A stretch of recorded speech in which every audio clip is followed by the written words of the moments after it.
Hello दोस्तों, स्वागत है आप लोग के अपने यूट्यूब चैनल स्टडी पॉइंट 11 में। दोस्तों हम लोग देख रहे हैं घटना चक्र पब्लिकेशन 2023 का संपूर्ण इतिहास। देखिए, संपूर्ण इतिहास में दोस्तों चैप्टर है वैदिक सभ्यता। वैदिक सभ्यता की बात करें तो यहाँ से प्रश्न लगातार एसएससी हो, चाहे आप सीजीएल का परीक्षा देते हैं, MTS, CHSL, CPO, JE, steno, railway, ALP, state police या फिर पीसीएस का तैयारी करते हैं तो दोस्तों यहाँ से प्रश्न जरूर पूछा जाता है वैदिक सभ्यता से, आप लोग को पता होगा। ठीक है, आज डे 2 है। डे 1 में दोस्तों हम लोग बात किए हैं हड़प्पा सभ्यता और प्रागैतिहासिक काल का। सबसे पहले तो दोस्तों हम लोग वन लाइनर देखते हैं, ठीक, और उसके बाद एमसीक्यू भी लगाते हैं।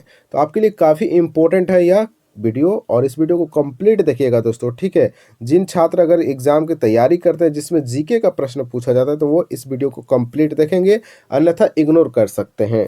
देखिए दोस्तों, सभी प्रतियोगी परीक्षाओं के लिए उपयोगी है, इस बात को भी आप लोग ध्यान में रखिएगा, ठीक है। चलिए शुरुआत करते हैं दोस्तों। उससे पहले अगर आपने पहला वीडियो नहीं देखा है तो उस वीडियो को भी पहला देख लीजिएगा, क्योंकि वो भी एक इम्पोर्टेंट चैप्टर हड़प्पा सभ्यता का है जहां से प्रश्न लगातार पूछा जाता है। चलिए शुरुआत करते हैं आज के पहले प्रश्न से। उससे पहले आप लोग चैनल को थोड़ा सब्सक्राइब कर लीजिए, बेल आइकन भी दबा लीजिए दोस्तों, और जैसे फेसबुक पे लाइक करते हैं वैसे यहाँ भी लाइक करते चलना है, ठीक है। जिससे दोस्तों मेरे अंदर एक एनर्जी आएगी। अगर एनर्जी आप लोग ला दिए मेरे अंदर तो निश्चित रूप से दोस्तों इस किताब को हम लोग एक एक प्रश्न सॉल्व करेंगे, ठीक है। तो चलिए देखते हैं पहला प्रश्न। सबसे पहले लिखा हुआ है दोस्तों कि ऋग्वेद में सबसे प्रमुख देवता कौन है। मोस्ट इंपॉर्टेंट प्रश्न है दोस्तों, तो इंद्र हो जाएगा। तो ऋग्वेद में सबसे प्रमुख देवता की बात करें तो इंद्र हो जाएंगे, याद रखिएगा, ठीक है। अगला है उपनिषद पुस्तकें हैं। देखिए दोस्तों, दर्शन पर आधारित है उपनिषद पुस्तकें, याद रखेंगे दोस्तों, ठीक है। और ये सारे प्रश्न आपके पेपर में पूछे गए हैं, ठीक है।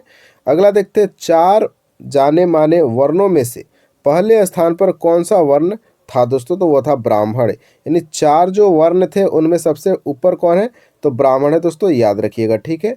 अगला है, श्रीमद् भागवत गीता किस ग्रंथ का भाग है दोस्तों, तो महाभारत ग्रंथ का दोस्तों भाग है श्रीमद् भगवत गीता, याद रखिएगा, ठीक है। और भारतीय संगीत का आदि ग्रंथ किसे कहा जाता है, तो सामवेद को रट लीजिएगा दोस्तों, यह प्रश्न जो है लगातार पेपर में पूछा जा रहा है, ठीक है। तो भारतीय संगीत का आदि ग्रंथ कौन है, तो साम वेद है दोस्तों, और इसी को संगीत का वेद भी बोला जाता है, ठीक है। अगला देखते हैं, किस वेद में वैदिक युग की प्राचीनतम संस्कृति के बारे में सूचना दी गई है दोस्तों, तो इसका सही उत्तर हो जाएगा ऋग्वेद में दोस्तों, ठीक है। तो ऋग्वेद में वैदिक युग की प्राचीनतम संस्कृति के बारे में सूचना दी गई है, किस वेद में, तो ऋग्वेद में, याद रखिएगा, ठीक है। अगला सवाल है कि जौ, गेहूं, चावल तथा तंबाकू में से किस फसल का ज्ञान वैदिक काल के लोगों को नहीं था, तो दोस्तों तंबाकू हो जाएगा सही उत्तर। तो वैदिक सभ्यता में दोस्तों बात करें या फिर वैदिक काल में बात करें तो वहाँ तंबाकू के बारे में जानकारी नहीं था, जबकि जौ, गेहूं, चावल के बारे में जानकारी वैदिक काल के लोगों को था, ठीक है, याद रखिएगा। अगला देखते हैं, मानव जाति की सबसे पुरानी साहित्यिक विरासत कौन सी है, तो दोस्तों ऋग्वेद है। आप लोग याद रखिएगा, ऋग्वेद सबसे पुराना वेद है। तो मानव जाति की सबसे पुराना साहित्यिक विरासत कौन सी है दोस्तों, तो वह है ऋग्वेद, याद रखिएगा, ठीक है। अगला देखते हैं, 4 वेदों में से सबसे पुराना वेद कौन सा है, अभी मैंने बताया ऋग्वेद हो जाएगा दोस्तों राइट आंसर। कि 4 वेदों में से सबसे पुराना कौन है, आप थोड़ा कमेंट बॉक्स में चारों वेदों का नाम लिखिए, ठीक है। चारों वेदों का नाम आप कमेंट बॉक्स में फटाफट लिख दीजिए, ठीक। अगला है, प्राचीन भारत में लोगों को कितने वर्णों में विभाजित किया गया था। अभी हम लोग बात किए दोस्तों कि 4, और 4 में सबसे ऊपर कौन है, ब्राह्मण है, याद रखिएगा, ठीक है। अगला देखते हैं, नचिकेता और यम के बीच सुप्रसिद्ध संवाद किस उपनिषद में उल्लिखित है, तो दोस्तों कठोपनिषद। ध्यान रखेंगे दोस्तों, बिहार पुलिस के पेपर में भी यह प्रश्न पूछा गया, ठीक है। एसएससी में तो पूछा ही जाता है, बिहार पुलिस में भी पूछा गया प्रश्न, तो ध्यान रखिएगा दोस्तों कि नचिकेता और यम के बीच सुप्रसिद्ध संवाद किस उपनिषद में उल्लिखित है, तो कठोपनिषद में उल्लेखित है दोस्तों, याद रखिएगा। अगला सवाल है कि आयुर्वेद, यजुर्वेद, गंधर्व वेद तथा शिल्प वेद में से कौन उपवेद के अंतर्गत नहीं आता है दोस्तों, तो यह है यजुर्वेद। यजुर्वेद तो आपका वेद है दोस्तों, उपवेद नहीं है, याद रखिएगा, ठीक है। बाकी आयुर्वेद की बात करें, गंधर्व वेद की बात करें या फिर शिल्प वेद की बात करें, ये सारे आपके उपवेद में आ जाएंगे, ठीक है। अगला देखते हैं, अगला सवाल आपसे पूछा गया था दोस्तों कि वेद, उपनिषद, पुराण और धर्मसूत्र किस भाषा में लिखे गए हैं दोस्तों, तो यह है संस्कृत। याद रखिएगा कि वेद, उपनिषद, पुराण और धर्मसूत्र संस्कृत भाषा में लिखे गए हैं, ठीक है। अगला देखते हैं, अगला सवाल पूछा गया है कि कौन सा वेद धार्मिक अनुष्ठानों से संबंध रखता है दोस्तों, तो यह है यजुर्वेद। तो धार्मिक अनुष्ठानों से संबंधित कौन है दोस्तों ये वेद में बात करें दोस्तों तो वेद में हो जाएगा यजुर्वेद, याद रखिएगा दोस्तों, जो कि धार्मिक अनुष्ठानों से संबंधित है। अगला है उपनिषद क्या है दोस्तों, तो हिंदू दर्शन का स्रोत इसको माना जाता है। उपनिषद को याद रखिएगा, वन लाइनर के रूप में यह प्रश्न पूछा जाता है। ठीक है, अब आइए दोस्तों बात करते हैं हम लोग एमसीक्यू फॉर्म में इस चैप्टर को देख लेते हैं फटाफट। चलिए देखते हैं दोस्तों, वैदिक आर्यों का प्रमुख भोजन क्या था। पहला ही प्रश्न आपसे पूछ लिया गया वैदिक आर्यों से संबंधित। तो देखिए दोस्तों, दूध और इसके उत्पाद वैदिक आर्यों का प्रमुख भोजन था, याद रखेंगे। ठीक है, यह प्रश्न कब पूछा गया, तो 2008 के परीक्षा में, मैट्रिक स्तरीय परीक्षा यानी कि एमटीएस में पूछा है दोस्तों, ध्यान रखेंगे। तो वैदिक आर्यों का प्रमुख भोजन हो जाएगा दूध और इसके उत्पाद। आइए थोड़ा डिटेल्स में हम लोग बात करते हैं। ठीक है, डिटेल्स को आप लोग ध्यान से सुनेंगे दोस्तों, क्योंकि यहाँ से प्रश्न ज़्यादा पूछे जाते हैं। ठीक है, देखिए वैदिक आर्यों के भोजन में दूध, घी, दही आदि का प्रमुख महत्व था और ऋग्वेद में दूध में यौ यानी जौ डालकर क्षीर, पकोदन तथा दही में बनने वाले पनीर का उल्लेख मिलता है। जौ के सत्तू को दही में डालकर करम्ब नामक भोज्य पदार्थ तैयार किया जाता था और ऋग्वेद में चावल और नमक का उल्लेख नहीं है, रट लीजिए। ऋग्वेद में दोस्तों चावल और नमक का उल्लेख नहीं है, याद रखिएगा, यह प्रश्न आपसे पेपर में पूछा जाता है। अगला देखते हैं दोस्तों, अगला सवाल आपसे पूछा है सवाल नंबर 2 कि निम्नलिखित में से कौन सा अन्न मनुष्य द्वारा सबसे पहले प्रयोग होने वालों में से था, यानी मनुष्य के द्वारा सबसे पहले कौन सा अन्न का प्रयोग किया गया था यानी खाया गया था दोस्तों। तो इसका सही उत्तर हो जाएगा जौ, यानी दोस्तों यौ भी बोलते हैं, याद रखिएगा दोस्तों, जिसको दूध में डालकर खाया जाता था आर्यों के द्वारा, ये भी आपको ध्यान में रखना है। ठीक है, देखिए यह भी परीक्षा 2012 में आया दोस्तों, संयुक्त स्नातक स्तरीय टीयर 1 में सीजीएल में आया हुआ यह पेपर में प्रश्न है दोस्तों। तो कोई छोटा मोटा प्रश्न नहीं, आपके पेपर में लगातार पूछा जाता है, याद रखेंगे। ठीक है, आइए थोड़ा डिटेल्स में बात करें तो मनुष्य द्वारा सर्वप्रथम जौ यानी यौ का प्रयोग करने के साक्ष्य प्राप्त होते हैं, याद रखिएगा। ठीक है, अगला देख लेते हैं सवाल नंबर 3 में है दोस्तों कि वैदिक लोगों द्वारा किस धातु का प्रयोग सबसे पहले किया गया था। तो दोस्तों सबसे पहले कौन सा धातु का इस्तेमाल किया गया था, तो वह है तांबा। और सबसे पहले अन्न कौन है दोस्तों, तो अभी हम लोग बात किए जौ था दोस्तों। ये दोनों पॉइंट को आप लोग याद रखिएगा, पेपर में जरूर पूछेगा, जैसे 2007 के परीक्षा में यह पूछा गया है इनकम टैक्स असिस्टेंट में। ठीक है, देखिए दोस्तों ऋग्वेदिक लोगों द्वारा सर्वप्रथम तांबे का प्रयोग किया गया था, बिल्कुल सही है। ऋग्वेद में आयस नामक धातु का उल्लेख है, किंतु इसकी पहचान संदिग्ध है। कुछ विद्वान इसे तांबा, कांसा या फिर लोहा बताते हैं, किंतु ऋग्वैदिक आर्य लोहे से परिचित नहीं थे। ध्यान रखेंगे दोस्तों, लोहे से परिचित ये नहीं थे। कौन, तो ऋग्वैदिक आर्य, याद रखिएगा। प्रश्न अगर बनता है तो फटाक से उत्तर दीजिएगा। ठीक है, अगला देखते हैं, वेद शब्द का अर्थ बता दीजिए। देखिए वेद शब्द का दोस्तों अर्थ तो बिल्कुल आसान ज्ञान होता है दोस्तों, आप लोग बचपन से पढ़ते आ रहे होंगे कि वेद का अर्थ क्या होता है दोस्तों, ज्ञान होता है। ठीक है, इसका कोई डिटेल्स भी बताने की जरूरत नहीं है, वेद शब्द का अर्थ ज्ञान होता है, बस इतना आपको ध्यान में रखना है दोस्तों। अगला सवाल है, किन 3 वेदों को संयुक्त रूप से वेद त्रयी कहा जाता है।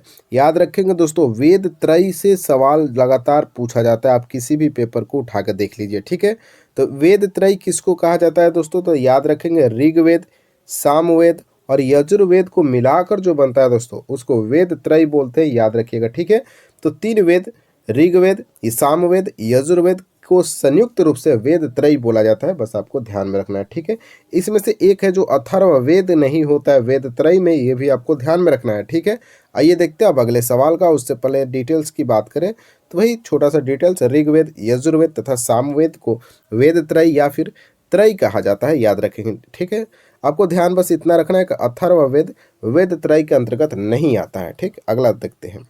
अगला सवाल है कि आर्य सभ्यता में मनुष्य के जीवन के आयु के आरोही क्रमानुसार निम्नलिखित चरणों में से कौन सा विकल्प सही है। तो दोस्तों इसका सही उत्तर हो जाएगा ब्रह्मचर्य, गृहस्थ, वानप्रस्थ और संन्यास। तो आर्य सभ्यता में दोस्तों मनुष्य के जीवन के आयु के आरोही क्रमानुसार बात करें तो सबसे पहले ब्रह्मचर्य, गृहस्थ, वानप्रस्थ और फिर संन्यास, याद रखेंगे। ठीक है, आइए देखते हैं अगले सवाल को। उससे पहले थोड़ा सा डिटेल्स यहाँ जानना जरूरी हो जाता है दोस्तों, ठीक है। तो हिंदू धर्म में मानव जीवन को 4 अवस्थाओं में विभाजित कर आश्रम व्यवस्था का प्रावधान किया गया है। हिंदू धर्मशास्त्र मनुष्य की आयु 100 वर्ष मानकर प्रत्येक आश्रम के निमित्त 25-25 वर्ष की अवधि निर्धारित किया गया है। यथा ब्रह्मचर्य के लिए आरंभिक अवस्था से 25 वर्ष तक, गृहस्थ के लिए 25 वर्ष से 50 वर्ष और वानप्रस्थ के लिए 50 से 75 वर्ष तथा संन्यास के लिए 75 वर्ष से 100 वर्ष तक बताया गया है, ठीक है। और जाबालोपनिषद में सर्वप्रथम चारों आश्रमों का उल्लेख मिलता है दोस्तों। याद भी रखना है कि 4 आश्रम का उल्लेख कहाँ मिलता है, तो जाबालोपनिषद में दोस्तों 4 आश्रम का उल्लेख मिलता है, ये भी आपको ध्यान में रखना है, ठीक है। कुछ भी प्रश्न पूछा जा सकता है, आप लोग ध्यान में रखेंगे, ठीक है। या एसएससी है या फिर रेलवे हो, ठीक है, प्रश्न कहीं से भी पूछा जाता है। जीके का कोई लिमिटेशन नहीं है, याद रखिएगा, कोई लिमिट नहीं है जीके का, ठीक है। तो आर्य पूर्वों के साथ अपने संघर्षों में सफल रहें, क्योंकि दोस्तों उन्होंने घोड़ों द्वारा चलाए जा रहे रथों का प्रयोग किया, ठीक है। तो आर्य जो है दोस्तों, आर्य पूर्वों के साथ अपने संघर्ष में सफल रहे, उसका एक महत्वपूर्ण कारण था कि उन्होंने घोड़ा द्वारा चलाए जा रहे रथों का प्रयोग किया था। 2010 के परीक्षा में पूछा गया था, ये भी आपको देखते चलना है, ठीक है। देखिए दोस्तों, आर्य जो है, आर्य पूर्वों के साथ अपने संघर्षों में सफल रहे और इसका प्रमुख कारण उन्होंने घोड़ों द्वारा चलाए जा रहे रथों का प्रयोग किया था। अगला सवाल है कि आरंभिक वैदिक काल में वर्ण व्यवस्था किस पर आधारित थी। तो दोस्तों यह था व्यवसाय पर। तो आरंभिक वैदिक काल में वर्ण व्यवस्था आधारित थी दोस्तों व्यवसाय पे। अगर आपको यह वीडियो अच्छा लग रहा है दोस्तों, हेल्पफुल लग रहा है, तो वीडियो को लाइक कर दीजिएगा। जैसे फेसबुक पे आप लोग लाइक करते हैं, कमेंट करते हैं, वैसे स्टडी वाले वीडियो पर भी लाइक कमेंट कीजिएगा, तो आप में एक ना एक एनर्जी आप में भी आएगी दोस्तों कि आपने सही उत्तर दिया। जैसे मैंने 4 वेद का नाम पूछा है, देखते हैं कितने बच्चे कमेंट बॉक्स में बता देते हैं 4 वेद का नाम, ठीक है। तो चलिए देखिए, यह परीक्षा 2011 में पूछा गया स्टेनोग्राफर में, 2010 में पूछा गया दोस्तों संयुक्त हायर सेकेंडरी 10+2 स्तरीय परीक्षा में।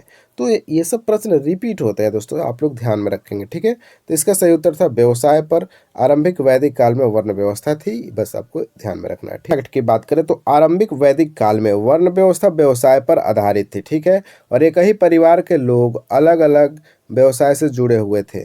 ऋग्वेद में 9वें मंडल में एक स्थान पर उल्लेख मिलता है कि मेरे पिता वृषज जो कि वैद्य हैं, मेरी माता चक्की चलाने वाली और मैं कवि हूँ दोस्तों। यह कहाँ मिलता है, तो ध्यान रखेंगे दोस्तों 9वें मंडल में। और ऋग्वेद में दोस्तों, ऋग्वेद में कितने मंडल हैं आप कमेंट बॉक्स में फटाफट बताइए। तो ऋग्वेद में कितने मंडल मौजूद है आप कमेंट बॉक्स में बता दीजिए, ठीक है। अगला देखते हैं। अगला सवाल आपसे पूछा गया है कि ऋग्वैदिक आर्य पशुचारी लोग थे, और यह इस तथ्य से पुष्टि होता है कि दोस्तों अब आपको इनमें से बताना है कि जो ऋग्वैदिक आर्य थे वो तो पशुचारी थे, मतलब पशुओं को पाला करते थे, ठीक है। और यह इस कथन से पुष्ट होता है। अब आपको बताना है कि कौन सा वह कथन है दोस्तों। चलिए पहला बात करें तो ऋग्वेद में गाय के अनेक संदर्भ हैं। अधिकांश युद्ध गायों के लिए लड़े गए थे। पुरोहितों को दिए जाने वाला उपहार प्राय गाय होती थी, न कि जमीन। और उपयुक्त सभी, तो हमारा तो सही उत्तर होगा ऑप्शन नंबर डी, उपयुक्त सभी दोस्तों, क्योंकि ऋग्वेद में आर्य के अनेक संदर्भ हैं। अधिकांश युद्ध गायों के लिए लड़े भी गए थे और पुरोहितों को दिए जाने वाला उपहार गाय था दोस्तों, ठीक है, जमीन नहीं दिया जाता था। ये भी आपको ध्यान में रखना है, ठीक है। तो इससे स्पष्ट होता है कि ऋग्वैदिक आर्य जो हैं पशुचारी लोग थे, आपको याद रखना है, ठीक है। देखिए डिटेल्स की बात करें तो डिटेल्स में वही आएगा दोस्तों कि ऋग्वेद में गाय की इतनी चर्चा है कि ऋग्वैदिक आर्यों को मुख्य रूप से पशुचारक कहा जा सकता है, ठीक है। गाय का 176 बार उल्लेख मिलता है और उनके अधिकांश युद्ध गाय को लेकर ही हुए हैं। और ऋग्वेद में युद्ध का पर्याय गविष्टि है दोस्तों।